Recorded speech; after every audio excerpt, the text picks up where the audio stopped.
नमस्कार, मैं हूं आपके साथ सोनिया चौहान। हरियाणा की खबरों में आप सभी का स्वागत है। रुक करते हैं खबरों की ओर। हरियाणा के सभी नागरिक अस्पतालों व स्वास्थ्य संस्थाओं में विभिन्न श्रेणी के कार्यरत कर्मचारियों की यूनिफॉर्म 1 मार्च से लागू हो जाएंगे। वहीं राज्य के प्रत्येक जिले में NABL प्रयोगशाला को स्थापित किया जाएगा और ताकि लोगों की जांच उच्च स्तर पर की जा सके। ये जानकारी स्वास्थ्य मंत्री अनिल विज ने स्वास्थ्य एवं परिवार कल्याण विभाग से संबंधित विभिन्न एसोसिएशन के पदाधिकारियों के साथ सोमवार को हुई बैठक में कही। वहीं विज ने कहा कि वे चाहते हैं कि राज्य के प्रत्येक जिले में NABL प्रयोगशाला स्थापित की जाए और ताकि लोगों को उच्च गुणवत्ता पूर्वक जांच उपलब्ध हो। और बैठकों के बाद स्वास्थ्य मंत्री को स्वास्थ्य संबंधित तैयार की गई मैपिंग के लिए एक प्रस्तुति भी दिखाई गई और इस दौरान परिवार कल्याण विभाग के अतिरिक्त मुख्य सचिव डॉक्टर जी अनुपमा सेवाएं विभाग के महानिदेशक डॉक्टर RS पुनिया समेत अन्य वरिष्ठ अधिकारी उपस्थित थे।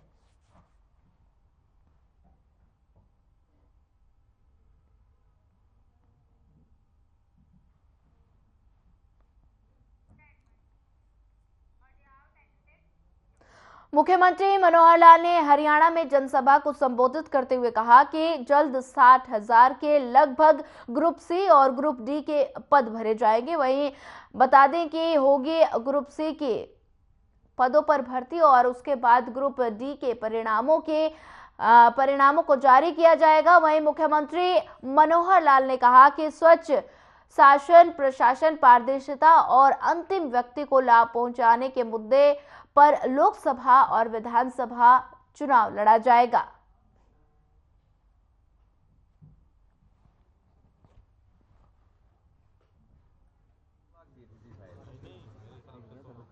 कि हमारा कोई इरादा नहीं है और राजनीति करते रहे, जनता उनको नकारती रहेगी। हरियाणा की जनता तो उनको स्वीकार करती नहीं।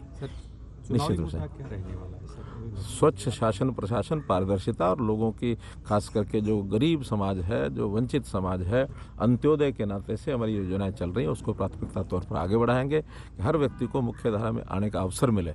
ये हमारा भर्तियां पेंडिंग चल पूरी होने की संभावना, वो तकरीबन उसका काम पूरा हो चुका है। कभी भी रिजल्ट उसके आ सकते हैं, क्योंकि परीक्षा ग्रुप सी की 2 परीक्षाएं होनी है। एक परीक्षा पहले हो चुकी है, दूसरी परीक्षा ग्रुप्स में चल रही है और वो आगे 15-20 दिन में पूरी हो जाएंगी। ग्रुप डी की भी परीक्षा हो चुकी है और चूँकि एक डिमांड थी कि पहले ग्रुप सी का रिजल्ट निकाला जाए, तो मुझे लगता है कि पहले सी का निकालेंगे ताकि डी में उसके बाद जो लोग सी में सिलेक्ट हो जाएंगे उसके बाद डी में सिलेक्शन हो। नहीं तो डी में सिलेक्शन के बाद बहुत से लोग ग्रुप सी में चले जाएंगे, फिर वो पोस्टें खाली होंगी, तो डबल उसके लिए मेहनत करनी पड़ती है। इसकी बजाय पहले ग्रुप के सी के परिणाम निकले, उसके बाद डी के निकले। सर, हरियाणा कांग्रेस भी काफी सबको रहना चाहिए। राम के नाम से कोई राजनीति नहीं है। राम इस देश की आस्था है, इस देश की आत्मा है और जो राम का नहीं है वो कहीं का नहीं है, किसी का नहीं है। टिकटों में फेरबदल होगा सर? ये जिन्होंने करना है उनसे पूछो। धन्यवाद।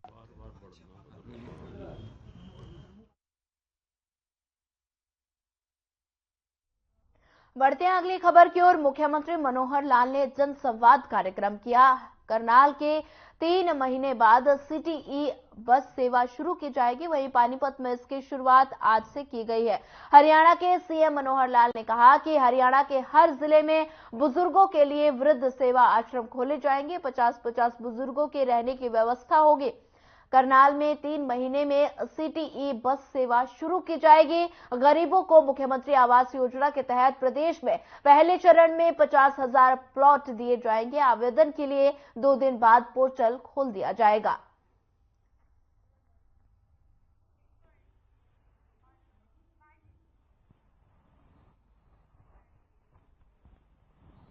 बता दें कि CM मनोहर लाल का जनसंवाद, हर जिले में बनेंगे वृद्ध सेवा आश्रम।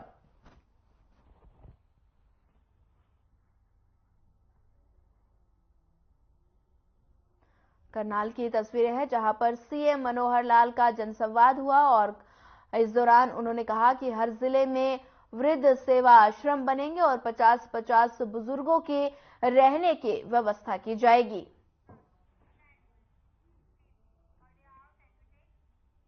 पानीपत में सीएम मनोहर लाल ने इलेक्ट्रॉनिक सिटी बसों को हरी झंडी दिखाकर शुभारंभ किया, जिसके बाद सीएम मनोहर लाल ने जनसभा को संबोधित किया। सीएम ने कहा कि ई बसों से लोगों को यात्रा में सुविधा मिलेगी और इन बसों से प्रदूषण पर लगाम लगेगी। सीएम मनोहर लाल ने और क्या कुछ कहा, आइए आपको सुनाते हैं।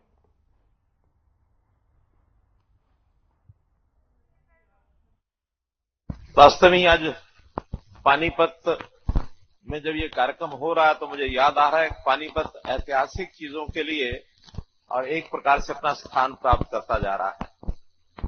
ऐतिहासिक लड़ाइयां पानीपत की प्रसिद्ध हैं, देश और दुनिया में लोग याद रखते हैं। फिर हमने कितने ही कार्यक्रम यहां किए हैं, चाहे वो बेटी बचाओ बेटी पढ़ाओ का अभियान हो, चाहे पानीपत अपने उद्योग नगरी के नाम से जाना जाता हो, चाहे ये इंडस्ट्री और यानी कंबल के नाम से जाना जाता हो, तो कितनी चीजें पानीपत को अपने ऊंचे स्थान पर लेकर के गई है। आज इलेक्ट्रिक बसों का शुभारंभ यहां से हो रहा है, इसके नाम से भी पानीपत जाना जाएगा। पानीपत एक और नाम से भी जाना जाता है, यहां इंडस्ट्री है, इंडस्ट्री का धुआं निकलता है, प्रदूषण बहुत होता है। यानी शहर किसी अच्छी बातों से जाना जाए तब तो अच्छी बात है, लेकिन किसी खराब बात से जाना जाए तो ये अच्छी बात नहीं है। इसी प्रदूषण को कम करने के लिए यहां की जितने बसें, चाहे वो डीजल से पेट्रोल से चलती हो या फिर अपनी वाहन व्यवस्था भी प्रदूषण को बढ़ाने वाली है, उसको कैसे कम किया जाए, कैसे उसके ऊपर कंट्रोल किया जाए, इसीलिए आज ये इलेक्ट्रिक की बसें यहां चलाई जा रही हैं, जिसमें से प्रदूषण में भी कमी आएगी, ताकि हम प्रदूषण की नगरी ना कहलाएं, हम स्वच्छ हवा, साफ हवा को प्राप्त करने में एक कदम आगे बढ़ा रहे हैं। इस नाते से इस विषय को हम लेकर के चल रहे हैं।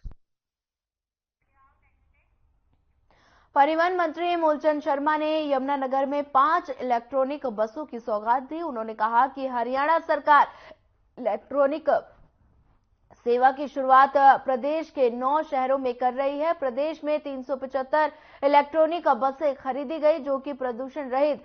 पहले चरण में पानीपत और यमुनानगर नगर निगम में ये बसें चलाई जा रही है। इसकी शुरुआत मुख्यमंत्री मनोहर लाल ने पानीपत के बस अड्डे से की है।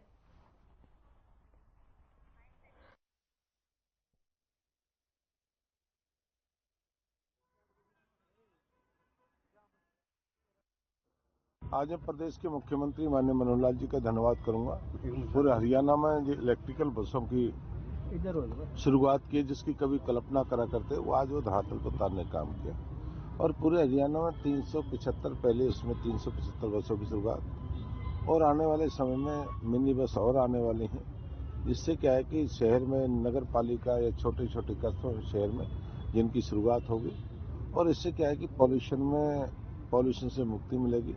और बार बार किसी बार हड़ताल होना, डीजल ना आना, बस खड़े रह जाना, कम ज्यादा होना, उससे भी मुक्ति मिलेगी कि आदमी चार्ज करेगा, इनको चार्जिंग करेंगे और चलाएंगे शहर गांव में। इसकी बहुत बड़ी क्रांति है। 2022 में प्रदेश के मुख्यमंत्री विधानसभा में कहा था, और विधानसभा को 18 महीने में हमने पूरा।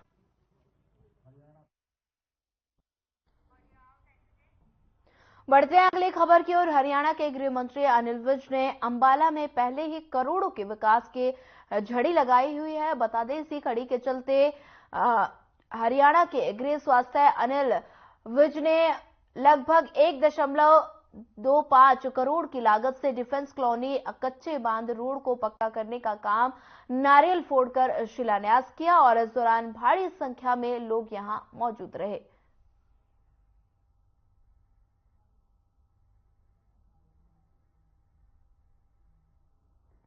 बता दें कि अंबाला की ये तस्वीरें हैं, जहां पर करोड़ों के प्रोजेक्ट का शिलान्यास किया गया। नारियल फोड़कर गृह मंत्री अनिल विज ने शिलान्यास किया। वहीं विकास कार्यों की झड़ी लगा दी है। आप देख सकते हैं अनिल विज का पुष्पगुच्छ देकर स्वागत किया गया और काफी संख्या में लोग यहां मौजूद नजर आए। विकास कार्यों की झड़ी लगाई। अंबाला की ये तस्वीरें हैं, जहां पर आप देख सकते हैं तस्वीरों में काफी संख्या में लोग यहां मौजूद नजर आए। करोड़ों के प्रोजेक्ट का शिलान्यास भी किया गया।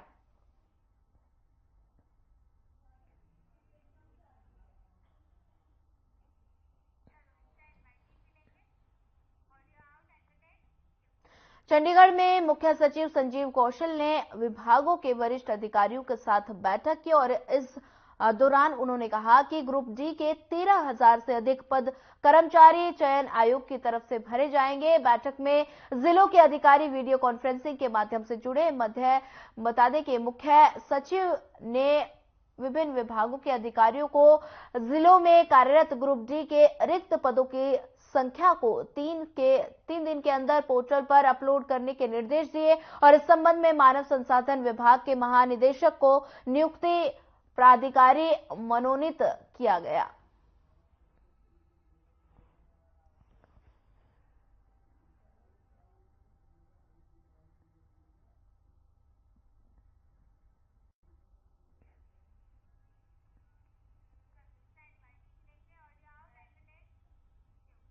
यमुनानगर से दिल दहला देने वाला मामला सामने आया है। गुलाबगढ़ नगर के पास जला हुआ शव मिला। वहीं युवक के हाथ पांव पूरी तरह से बंधे हुए थे। शव पूरी तरह से जला हुआ था और शरीर का आधा हिस्सा गायब था। युवक की पहचान लाडवा के रहने वाले राजन के रूप में हुई। मामले की सूचना मिलते ही यमुनानगर सदर थाने की पुलिस और फॉरेंसिक टीम समेत सीआईए की टीम मौके पर पहुंची और जानकारी के मुताबिक राजन बिश्नोई गैंग से जुड़ा हुआ था और बिश्नोई गैंग का शूटर था। ममीहा गैंग ने सोशल मीडिया पर पोस्ट डालकर राजन की हत्या की जिम्मेदारी ली है।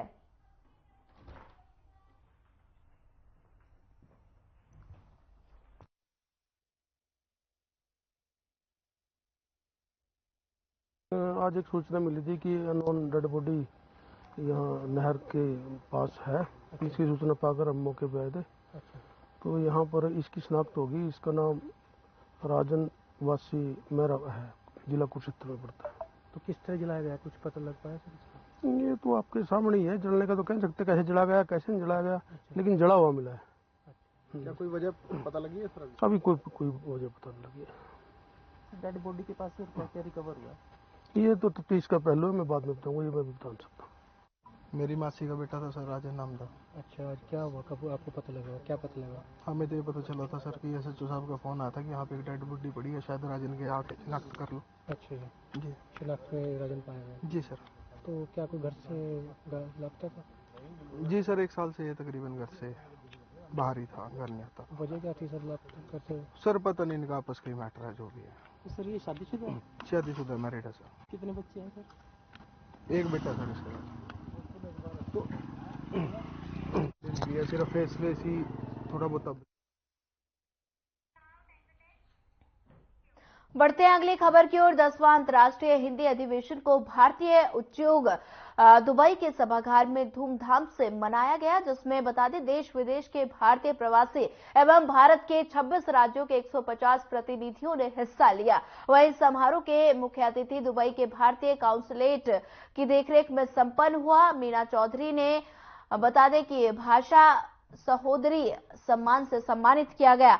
कार्यक्रम की शुरुआत भारत के राष्ट्रगान से हुई और दीप प्रज्वलन के पश्चात दुबई की ज्योति कला द्वारा सुधधुर, सरस्वती वंदना, मीनू बाला मल्होत्रा द्वारा भारत के विभिन्न राज्यों का नृत्य पेश किया गया। दुबई की छात्राओं ने भरतनाट्यम नृत्य से समा बांध दिया था और कार्यक्रम के 3 सत्र में सभी प्रतिभागियों ने हिंदी व्याख्यान पर अपने पत्र बता दे पेश किए और काव्य पीठ भी हुआ। भारतीय दूतावास के कंसुलेट जनरल सबसे प्रतिनिधि प्रमाण पत्र दिया और दिल का आभार व्यक्त करते हुए प्रतिनिधियों का स्वागत भी किया गया।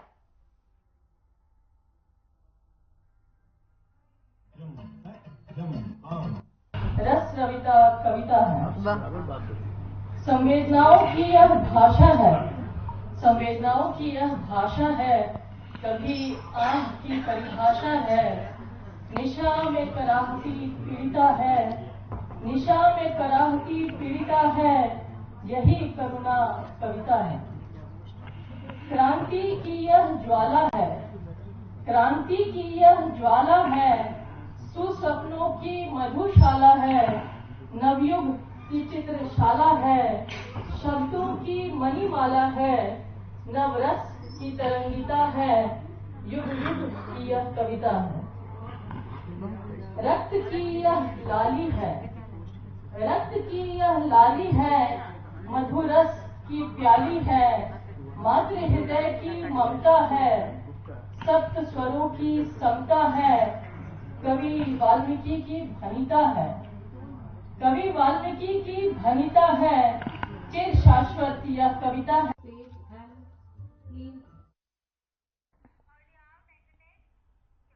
साइबर सिटी गुरुग्राम के हरिनगर इलाके में एक युवक के चाकू मारकर हत्या किए जाने का मामला सामने आया है। मृतक के भाई की माने तो उसका भाई को दोस्त ने फोन कर बात करने के लिए बुलाया था और जब उसका भाई वहां पहुंचा तो किसी बात को लेकर वहां आए युवकों से उसका झगड़ा हो गया। वहीं देखते ही देखते पत्थर चलने लगे। जब आकाश कहीं नजर नहीं आया तो उसका भाई सूरज मौके पर पहुंचा। जब आकाश घायल अवस्था में पड़ा हुआ था, आकाश को हॉस्पिटल ले जाया गया जहां इलाज के दौरान उसकी मौत हो गई। वहीं मामले में पुलिस को सूचित किया गया। मौके पर पहुंची पुलिस ने जांच शुरू कर दी।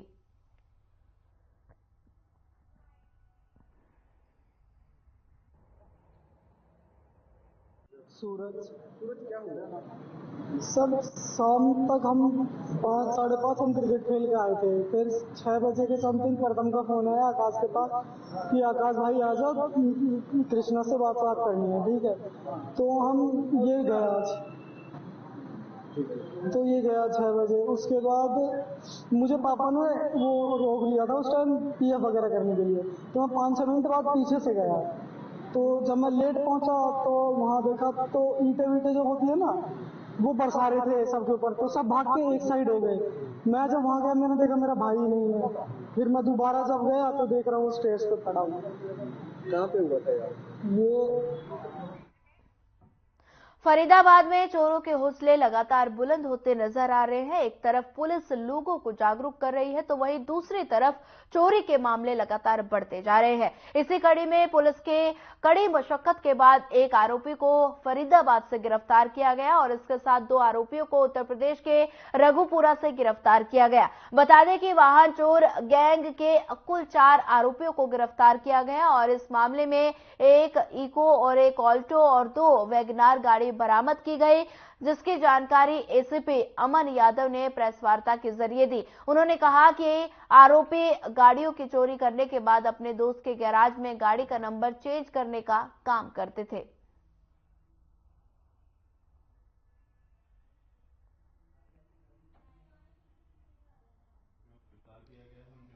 सेक्टर 85 की जो क्राइम टीम है उसके द्वारा 4 वाहन चोरी के आरोपियों को गिरफ्तार किया गया है। जो सभी आरोपी हैं ये पूरे फरीदाबाद क्षेत्र से चौपहिया वाहन जो थे उनको चुराते थे।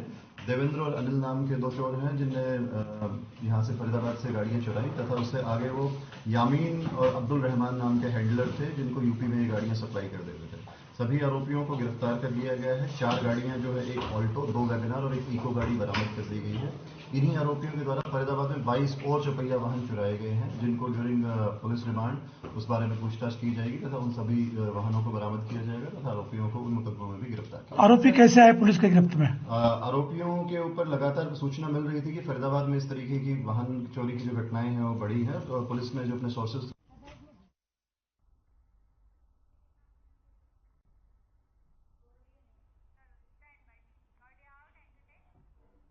चलिए बढ़ते हैं अगली खबर की ओर। पुंडरी में चोरी की वारदातों में वृद्धि हो रही है। बता दें कि बीती रात पुंडरी में रहने वाले हरिचंद पिछले 12 दिनों से मध्य प्रदेश गए हुए थे और इसी बीच चोरों ने उनका घर अच्छी तरह से लूट लिया। बता दें कि नुकसान का अंदाजा मकान मालिक के आने के बाद ही पता चल पाएगा।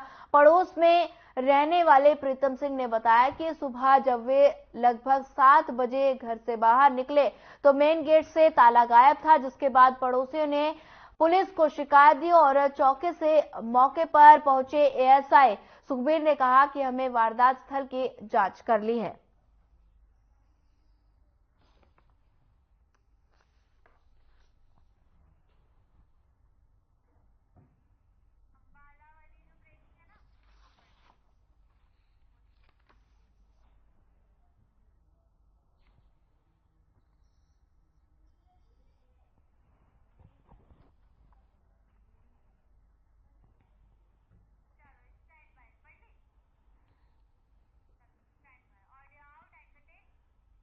चलिए आपको इस वक्त एक और बड़ी खबर से रूबरू करा देते हैं। इस वक्त की बड़ी खबर अंबाला से।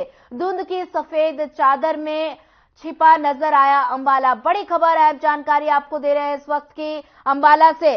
देरी से चल रही दर्जनों गाड़ियां, यात्रियों को हो रही काफी परेशानी। बड़ी खबर, अहम जानकारी इस वक्त की आपको बता रहे हैं। रेलवे प्रशासन ने की यात्रियों की सुविधा के लिए पुख्ता इंतजाम। बड़ी खबर, अहम जानकारी। धुंध की चादर में छुपा अंबाला। देरी से चल रही दर्जनों गाड़ियां, यात्रियों को हो रही काफी ज्यादा परेशानी।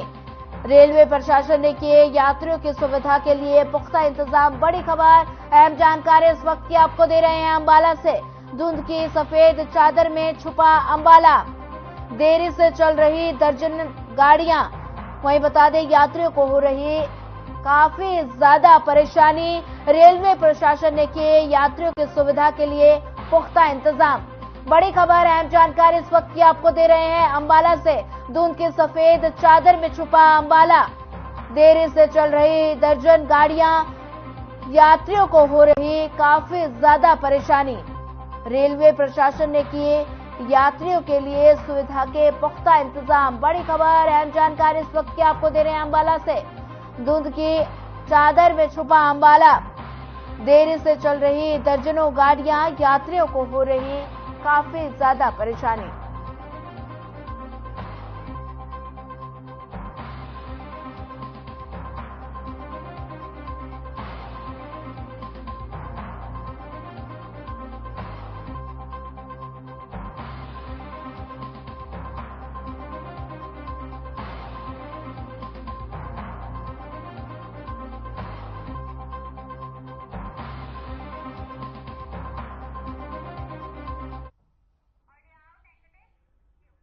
चलिए अगली खबर कैथल से है, जहां कैथल में लगातार बदमाशों के हौसले बुलंद होते नजर आ रहे हैं।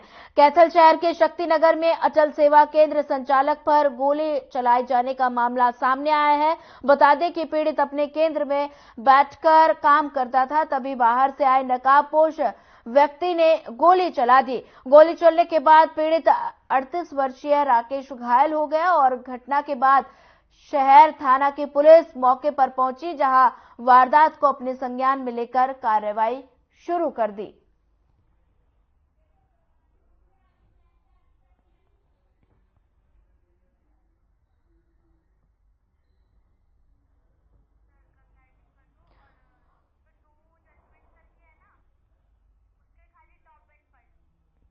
बता दें कि कैथल शहर के शक्तिनगर में अटल सेवा केंद्र संचालक पर गोली चलाए जाने का मामला सामने आया है। पीड़ित अपने केंद्र में बैठकर काम कर रहा था, तभी बाहर से आए नकाबपोश व्यक्ति ने गोली चला दी।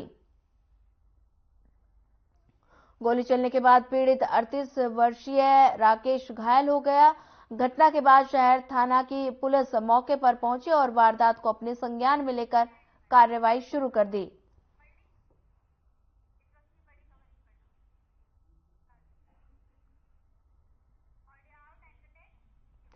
चलिए इस वक्त आपको एक और बड़ी खबर से रूबरू करा देते हैं। इस वक्त की बड़ी खबर नूंह से आपको बता रहे हैं, जहां 20 साल के आरोपी को दुष्कर्म के आरोप में 20 साल के आरोपी को सजा दी गई। 21,000 रुपए का जुर्माना लगाया। बड़ी खबर, अहम जानकारी आपको दे रहे हैं। नूंह की अदालत में सुनाया गया फैसला। बड़ी खबर, अहम जानकारी। दुष्कर्म के आरोपी को 20 साल की सजा। बड़ी खबर, अहम जानकारी। 21,000 रुपए का लगा जुर्माना। नूंह की अदालत ने सुनाया फैसला। बड़ी खबर, अहम जानकारी इस वक्त की आपको दे रहे हैं। नूंह से दुष्कर्म के आरोपी को 20 साल की सजा। फिरोजपुर जिरका थाना के अंतर्गत एक गांव की पीड़ित के साथ बता दें दुष्कर्म करने के मामले में आरोपी रघुवीर निवासी फिरोजपुर जिरका जिला नूंह को कोर्ट ने दोषी करार करते हुए 20 साल के कारावास के सजा और 21,000 रुपए का जुर्माना लगाया है। वहीं जुर्माना राशि नहीं भरने पर आरोपी को 8 महीने अतिरिक्त कारावास की सजा काटनी पड़ेगी। वहीं आपको बता दें कि आरोपी ने 2019 में एक पीड़िता के साथ दुष्कर्म की वारदात को अंजाम दिया था। बता दें कि नूंह का ये मामला बताया जा रहा है, जहां दुष्कर्म के आरोपी को 20 साल की सजा।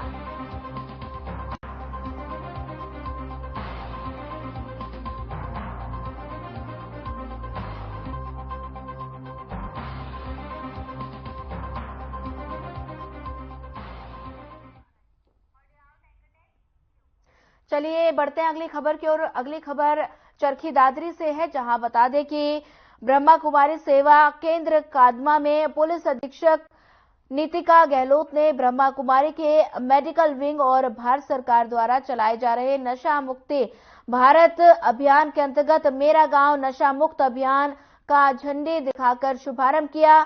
और वहीं सीएमओ डॉक्टर विनोद कुमार ने नशे से स्वास्थ्य पर पड़ने वाले कुप्रभावों के बारे में विस्तार से बताया और कहा कि मेडिटेशन और नशा मुक्त जीवन के लिए रामबाण औषधि है।